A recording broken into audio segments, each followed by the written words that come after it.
வணக்கம் நேர்களே, இன்றைய சிறப்பு பதிவிலே சந்திப்பதில் மிக்க மகிழ்ச்சி அடைகிறேன். நாம் இன்றைய தினம் வார், ட்ரேட் அண்ட் Q4 டேட்டா இது மார்க்கெட்ல எப்படி கிராஸ் ரோட் ஆச்சு, இதில் என்ன விஷயங்கள் எல்லாம் நாம் சந்திச்சோம் அப்படிங்கிறத பற்றி பேச போகிறோம். டொமஸ்டிக் மார்க்கெட் பார்த்தோம்னா ஒரு டிஸ்பைட் ஒரு பவர் பிளாக் அவுட் ஆர் ஒரு பிளாரிங் சைரன்ஸ் இதெல்லாம் இருந்தாலுமே டியூரிங் வாலட்டிலிட்டி இந்த இந்தியோ பாகிஸ்தான் வரும்போது நம்ம பார்க்க முடிஞ்சது. இது பாத்தீங்கன்னா மார்க்கெட்டுடைய ரீபவுண்ட் ஒரு over the past 6 to 7 months benchmark இண்டெக்ஸஸ்லாம் பாத்தீங்கன்னா ஒரு phase of cautious consolidation. Even அதாவது நவம்பர்ல இருந்து எப்ப ட்ரம்ப் வரப்போறாருன்னு தெரிஞ்ச ஒரு வெற்றி அடைச்சதுக்கு அப்புறம் அவர் சொல்லக்கூடிய ஒவ்வொரு விஷயங்களுக்கும் தகுந்த மாதிரி சந்தைகள்ல there is a big volatile movement பார்க்கலாம். அதே மாதிரி இந்த ரீசெண்டா ஒரு ஃபோர்ட்நைட் பார்த்தோம்னாக்க ஒரு டிசிசிவ் ட்ரிகர், ஒரு the next டைரக்ஷன் மூவுக்காக எகைன் வெயிட் பண்ணிட்டு இருக்குன்னு சொல்லலாம். மேலும் either upward or potentially downward. the unfortunate the terror attack in Pahalgam நமக்கு ஒரு ஜியோ பொலிட்டிக்கல் அன்சர்டனிட்டியை ப்ராம்ப்ட் பண்ணாலும் இந்தியா ஒரு பாசிபிள் ரெஸ்பான்ஸ் கொடுத்தது. இருந்தாலும் அப்போ வாலட்டிலிட்டி இண்டெக்ஸ் பார்த்தோம்னா நமக்கு ஒரு கீ இண்டிகேட்டர், அதுதான் நம்மளுடைய மார்க்கெட் வாலட்டிலிட்டியை இன்வெஸ்டர்ஸ் ஃபியரை காஜ் பண்ணக்கூடியது. அது 25% மேலே போனதுனால ஒரு இன்வெஸ்டர்ஸ் சைடில் பார்த்தோம்னா ஒரு அதிகமான நர்வஸ்னஸை பார்க்க முடிஞ்சது. நிறைய பேர் எஸ்ஐபியை ஸ்டாப் பண்ணாங்க, நிறைய பேர் ஸ்டாக் மார்க்கெட்ல ஷேரை வித்துட்டு பணத்தை எடுத்துட்டு போனாங்க, நிறைய பேர் பிஎம்எஸ் ரெடீம் பண்ணாங்க. All kind of nervousness. நார்மலா இது நம்ம பண்ணக்கூடாதுன்னு சொல்லுவோம். இந்த ஷார்ப் ரைஸ் சஜஸ்ட் பாத்தீங்கன்னாக்க ஒரு பேரிஷ் அண்டர்டோனை கொடுத்தது. அதனால இந்த பொட்டன்ஷியல் செல்லிங் ப்ரெஷரை நம்மளால அந்த நியர் டேர்ம்ல பார்க்க முடிஞ்சது. பட் அது எல்லாமே பாத்தீங்கன்னா அது நம்மளுடைய மார்க்கெட் கான்ட்ரரியா எடுத்துட்டு அதுக்கு தகுந்த மாதிரி ரியாக்ட் ஆரம்பிச்சது. அதுக்கு ஏன் அப்படின்னு பாத்தீங்கன்னாக்க நம்மளுடைய இந்தியாவுடைய ஃபர்ம் ஸ்டாண்ட்ஸ் எடுத்ததுதான். அதாவது we will not tolerate on the cross border terrorism, zero tolerance principle அப்படின்னு சொல்லிட்டு அவங்க சொன்னதுனால நம்மளுடைய மார்க்கெட்ல பாத்தீங்கன்னா எஃப்ஐ ஆகட்டும் சரி, டொமஸ்டிக் இன்ஸ்டிடியூஷன் ஆகட்டும் சரி, நம்மளுடைய லாங் டேர்ம் growth ஸ்டோரி இன்டாக்டா இருக்குங்கிறதுனால எஃப்ஐனுடைய நெட் ஃப்ளோ பாத்தீங்கன்னா ஒரு 12,000-13,000 கோடி ரூபாய்க்கு மேல உள்ள வந்தது.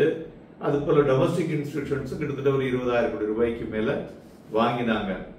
மேலும் இந்த பிராடர் இண்டெக்ஸஸும் பாத்தீங்கன்னாக்க விழுந்ததெல்லாம் ஓரளவுக்கு ரெக்கவரி ஆகி ஃபர்தராகவே ஃப்ரெஷ்ஷாகவே ஏப்ரலுக்கு முன்னாடி என்ன இருந்ததோ அந்த லெவலுக்கு தொட வரதுக்குண்டான வாய்ப்புகளோட இப்ப நிற்குதுன்னு சொல்லலாம். ஸோ இந்த சப்டியூடு ட்ரெண்ட்ல இருந்து மார்க்கெட் மாறும் பொழுது நிறைய இந்த மீனிங்ஃபுல் மூவ்மெண்ட் இந்த செக்டார் பார்க்க முடிஞ்சது. அது மாதிரி செக்டார் மாத்திரம் இல்ல, இண்டிவிஜுவல் ஸ்டாக்ஸ்ல மூவ்மெண்ட்டை பார்க்க முடிஞ்சது. அது மாதிரி இப்ப பாத்தீங்கன்னாக்க ஜப்பான் இன்ஃபிளேஷன் அதுவும் பார்த்தோம்னா it is more then 2 years இன்ஃபிளேஷனை அங்க காமிச்சிருக்காங்க. அதனால அவங்களுடைய கோர் கன்சூமர் பிரைஸ் இண்டெக்ஸ் அதுவும் பார்த்தோம்னாக்க food and includes oil prices எடுத்தோம்னா 3.5% in April from year earlier. So forecast பண்ணிருந்து 3.4. So slightly increased னே சொல்லலாம். அதே மாதிரி யூஎஸ்ல திடீர்னு அவங்களுடைய பாண்ட் மார்க்கெட்ல அது ஒரு ரைஸை கொடுத்தது. போன வாரத்தில் ஒரு அழுத்தத்தை எல்லா சந்தைகள்லையுமே கொடுத்தது. ஆனா நம்ம ஊரை பொறுத்தவரையும் பார்த்தோம்னு வச்சுங்களேன், நிறைய விஷயங்கள் உள்ளடக்கி உள்ளது. என்னன்னு பார்த்தோம்னா மோர்கன் ஸ்டான்லி நம்மளுடைய ஜிடிபி growth ஃபார் 2026 என்ன சொல்லியிருக்காங்க, 6.2% அப்படின்னு சொல்லியிருக்காங்க. 6.1%ல இருந்து 6.2% அதிகரித்திருக்கிறார்கள். அது போல 2027க்கு 6.3ல இருந்து 6.5% இன்க்ரீஸ் பண்ணியிருக்காங்க. இது in view of the de-escalation of US China trade tension, இது improves the outlook for external demand at the margin சொல்லலாம். அதுபோல யூஎஸ்ல ஜாப்லாஸ் கிளைம் பாத்தீங்கன்னாக்க ஸோ அன்எம்ப்ளாய்மெண்ட் பெனிஃபிட்ஸ் வந்து குறைந்திருக்கிறது லாஸ்ட் வீக் அப்படிங்கிற விஷயமும் வந்திருக்கிறது. மேலும் இந்த ட்ரெஷரி ஈல்டு மார்க்கெட்ல அப்பப்போ வந்து ஒரு அச்சுறுத்தல கொடுத்துட்டு இருக்கு. ஆனா இந்த வெள்ளிக்கிழமை அன்னைக்கு மறுபடியும் பாத்தீங்கன்னாக்க ட்ரம்ப் வந்து புதுசா ஒரு ட்விஸ்ட் பண்ணி விட்டுருக்காரு. யூகே பேர்ல மறுபடியும் 50% டாரிஃப். மெயினா வந்து ஆட்டோமொபைல் இண்டஸ்ட்ரி வந்து ஆஃப்டர் ஒரு 2 வீக்ஸுக்கு முன்னாடி பாத்தீங்கன்னா ஒரு மொமெண்ட் வந்ததுக்கு காரணம் அந்த US UK trade deal better ஆனது. அதனால வந்து ஆட்டோமொபைல் செக்டார் வந்து பெட்டராக இருக்கக்கூடும். எஸ்பெஷலி டாடா மோட்டார்ஸ்ல இருக்கக்கூடிய ஜக்வார் அது வந்து ஒரு பெட்டர் இன்புட் வரும் அப்படின்னு சொல்லிட்டு, அது மாத்திரம் இல்லாமல் இந்தியாவை பொறுத்தவரை இந்தோ யூகோனுடைய ஃப்ரீ ட்ரேட் அக்ரிமெண்ட் அது வந்து ஒரு பாசிட்டிவா போனது. அதுவும் ஒரு பாசிட்டிவ் நியூஸ்ல இருந்ததுன்னு சொல்லலாம். ஆனால் அவர் வந்து அது மாத்திரம் பண்ணாம ஜூன் 1ல இருந்து ஆப்பிளையும் இப்ப கை வச்சிருக்காரு. ஆப்பிள் என்ன சொல்றாரு, 25% ஆஃப் டாரிஃப் இம்போர்ட்டட் ஐபோன்ஸ் அப்படின்னு சொல்லியிருக்காரு. அதுல வந்து இன்டைரக்டா அவர் என்ன சொல்றாரு, நீ ஏன் இந்தியால இருந்து வாங்குற, இங்கேயே மேனுஃபேக்சர் பண்ணு அப்படிங்கிற மாதிரி விஷயத்த அங்க ஆப்பிளுக்கு சொல்லிட்டு இருக்காரு. இப்ப ஆப்பிள் வந்து என்ன பண்ண போறாங்க அப்படிங்கிறத பொறுத்திருந்து பார்க்க வேண்டும். ஸோ இது வந்து ஒரு புதிய நெருக்கடி கடந்த 2 நாட்களாக நமது சந்தைகள்ல வந்திருக்கிறது. அதனுடைய பிரதிபலிப்பு நமக்கு வந்து வரும் வாரத்தில் தான் தெரியும். மறுபுறம் பார்த்தோம்னா நமக்கு வந்து ரிசர்வ் பேங்க் ஆஃப் இந்தியா பாத்தீங்கன்னாக்க ஒரு 2.9 lakh crore வந்து கவர்மெண்ட்டுக்கு டிரான்ஸ்ஃபர் பண்றாங்க. ஸோ இது இன்டைரக்டா என்னன்னா இந்தியாவில் இருக்கக்கூடிய பிசிக்கல் டெபிசிட் இருக்குல்ல, அது கண்ட்ரோல் பண்றதுக்கு அது வந்து ஒரு பெரிய ஒரு முன்னுதாரணமாக இருக்கக்கூடும். ஸோ அதனால டொமஸ்டிக் எக்கானமியை பொறுத்தவரையிலும் ஒரு ஸ்ட்ராங் ரீபவுண்டாக இருக்கக்கூடும்.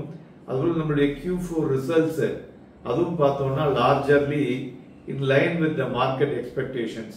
அதனால ஓவராலா செக்டர்ஸ்லாம் பார்த்தோம்னா ஒரு மாடஸ்ட் சிங்கிள் டிஜிட் growth கொடுத்தாலும் போத் ரெவென்யூ நெட் ப்ராஃபிட்ல ஒரு பெட்டர் இம்பாக்ட சந்தைகள்ல ஏற்படுத்தக்கூடும். அதனால இது வந்து குளோபலா இருக்கிறவங்களுக்கு இந்தியா வந்து இந்த 4வது இடத்தை தொடுவதிலே எந்த விதமான சந்தேகமும் இருக்காது.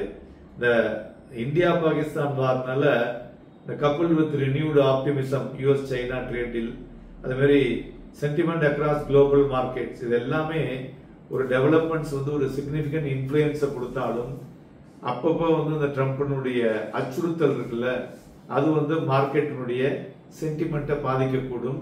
ஸோ இது எல்லாமே வந்து ஷார்ட் டேர்ம் இன் நேச்சராக இருக்குமே தவிர லாங் டேர்முக்கு இருக்க முடியாது என்பதனை நாம் இதிலிருந்து எடுத்துக்கொள்ளலாம். ஸோ அதனால இந்த மார்க்கெட் ட்ராஜெக்டரி இந்த கம்மிங் வீக்ஸ் பார்க்கும் பொழுது நிறைய சேஞ்சஸ் சந்தைகள்ல வரக்கூடும்.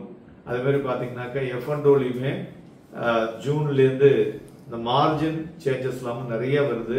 ஸோ இவை எல்லாமே வந்து பாத்தீங்கன்னாக்க ஒரு கிளாரிட்டியோட வரதுனால மார்க்கெட் வந்து இது பெட்டரா அக்செப்ட் பண்ணி அதற்கு தகுந்த மாதிரி ரியாக்ட் பண்ணும் அப்படின்னு சொல்லலாம்.